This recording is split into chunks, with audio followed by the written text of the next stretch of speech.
Hello friends, आपका स्वागत है हमारे चैनल फिजिक्स विद प्रज्ञा में। बट आज का आपका जो टॉपिक है वो फिजिक्स का नहीं है। आज का आपका टॉपिक हिंदी का हमने लिया है। तो आप देख सकते हैं हिंदी के टॉपिक में हमने क्या किया है, धर्मवीर भारती जी के जीवन परिचय को शामिल किया है। तो आप देख सकते हैं आज हम इस वीडियो में धर्मवीर भारती जी के जीवन परिचय के बारे में बात करने वाले हैं।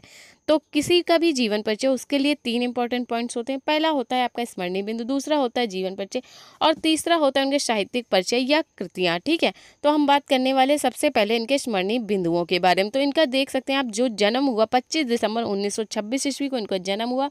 आप धर्मवीर भारती जी का जन्म देख सकते हैं 25 दिसंबर 1926 ईस्वी, और इनकी जो मृत्यु हुई वो 4 सितंबर 1997 ईस्वी को। धर्मवीर भारती जी की का मृत्यु 4 सितंबर 1997 ईस्वी को। जन्म स्थान इनका इलाहाबाद प्रयागराज में हुआ। इनका जन्म इलाहाबाद के प्रयागराज में हुआ। पत्नी का नाम इनके कांता भारती, ठीक है, इनकी पत्नी का नाम कांता भारती था। और शिक्षा की बात करें तो उन्होंने हिंदी से एमए किया था और पीएचडी की डिग्री अपने शोध प्रबंध लिखकर प्राप्त की थी। शिक्षा की बात करें तो इन्होंने हिंदी से एमए और पीएचडी की डिग्री अब शोध प्रबंध लिखकर प्राप्त की थी। और सम्मान की बात करें कि धर्मवीर भारती जी को अपने अपने नाटक निबंध वगैरह में कौन कौन से सम्मान मिले, तो आप देख सकते हैं। सम्मान की बात करें तो इन्हें पद्मश्री और संगीत नाटक एकेडमी पुरस्कार मिला हुआ है। पद्मश्री आपकी भारत सरकार से, और संगीत नाटक एकेडमी पुरस्कार भी इनको मिला हुआ है। अब बात करें इनकी विधा के बारे में कि इन्होंने ये किस विधा के लेखक मतलब या निबंधकार क्या क्या थे। ठीक है, तो ये कवि, निबंधकार, उपन्यासकार थे। और रचनाओं की बात करें तो गुनाहों का देवता, सूरज का सातवां घोड़ा, अंधा युग और कनुप्रिया। गुनाहों का देवता, सूरज का सातवां घोड़ा, अंधा युग और कनुप्रिया इनकी इम्पोर्टेंट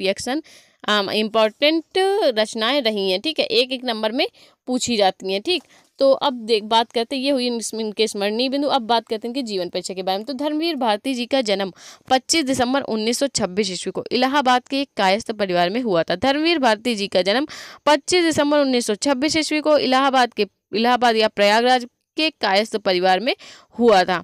इनके पिताजी का नाम चिरंजीवी लाल वर्मा और माता का नाम चंदा देवी था। इनके पिताजी का नाम चिरंजीवी लाल वर्मा और माता का नाम चंदा देवी था। इनकी जो प्रारंभिक शिक्षा थी, इनकी प्रारंभिक शिक्षा डीएवी स्कूल से इन्होंने प्राप्त की, और जो उच्च शिक्षा थी या ग्रेजुएशन, इन्होंने जो इनकी प्रारंभिक शिक्षा थी इंटर तक वो डीएवी स्कूल से, और जो प्रारंभिक शिक्षा थी मतलब कि उच्च शिक्षा थी इलाहाबाद से ग्रहण की। ठीक, इलाहाबाद विश्वविद्यालय से, तथा शोध प्रबंध लिखकर पीएचडी की डिग्री प्राप्त की। ठीक, ये बात हुई इनके शैक्षणिक योग्यताओं की। अब बात करते हैं घर और स्कूल से प्राप्त जो इन्होंने वातावरण प्राप्त किया है साहित्य का। घर और स्कूल से प्राप्त वातावरण और आर्य समाजी संस्कार, ये आर्य समाज से संबंध रखते थे, इसलिए आर्य समाजी संस्कार इलाहाबाद और विश्वविद्यालय और भी जो अन्य विश्वविद्यालय हैं उन सब का जो साहित्यिक वातावरण था। ठीक है, इलाहाबाद का वातावरण और विश्वविद्यालय का वातावरण, और जो राजनीतिक हलचल, क्योंकि स्वतंत्रता आंदोलन का चल रहा था, क्योंकि इनका जन्म देखिए 1926 ईस्वी में, भारत आज़ाद हुआ 1947 में, तो राजनीतिक हलचलें जो चल रही थी उससे इनका मन क्या हुआ, साहित्य की ओर लग गया। इनका झुकाव साहित्य की ओर हो गया। ठीक है, किसका, धर्मवीर भारती जी का। तो आप देख सकते हैं इन्हें जीवन में 2 ही शौक थे। कौन कौन से थे? पहला आपका यात्रा करना, दूसरा अध्ययन करना। धर्मवीर भारती जी के जीवन में 2 शौक थे, पहला यात्रा करना, दूसरा अध्ययन करना। इनके यात्रा अनुभवों को आप देख सकते हैं, इन्होंने एक उदाहरण के माध्यम से हमने बताने की कोशिश की है। जानने की प्रक्रिया में और जीने की प्रक्रिया में होने वाला मिजाज। जानने की प्रक्रिया कैसे जानेंगे आप? ज्ञान के द्वारा या अध्ययन के द्वारा आप किसी भी चीज़ को जान सकते हैं। ठीक है, और जीने की प्रक्रिया यात्रा के दौरान जो मतलब आप जीने की प्रक्रिया इंसान के अंदर आती है वो चीज़। जानने की प्रक्रिया में होने और जीने की प्रक्रिया में जानने वाला मिजाज जिन लोगों का होता है उनमें मैं अपने को पाता हूँ। ये चीज़ कौन कह रहा है? धर्मवीर भारती जी।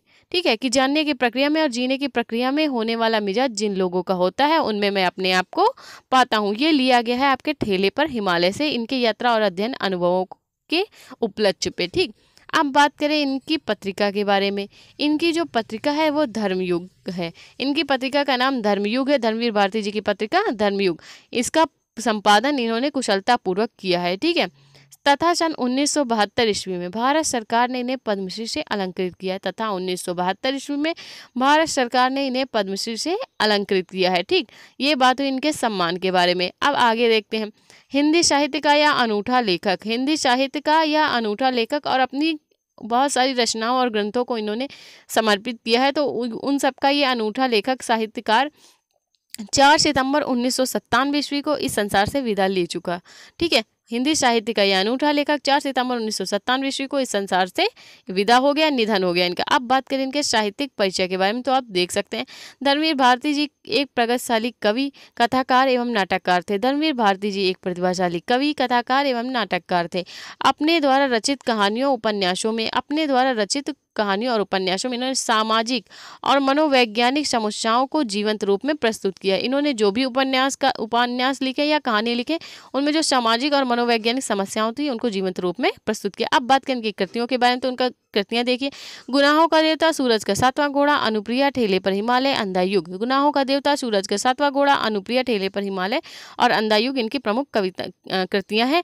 तो अगर आपको वीडियो अच्छा लगा तो प्लीज़ वीडियो को लाइक और हमारे चैनल को सब्सक्राइब करें। मिलते हैं इसके नेक्स्ट टॉपिक पे। Thank you for watching this video.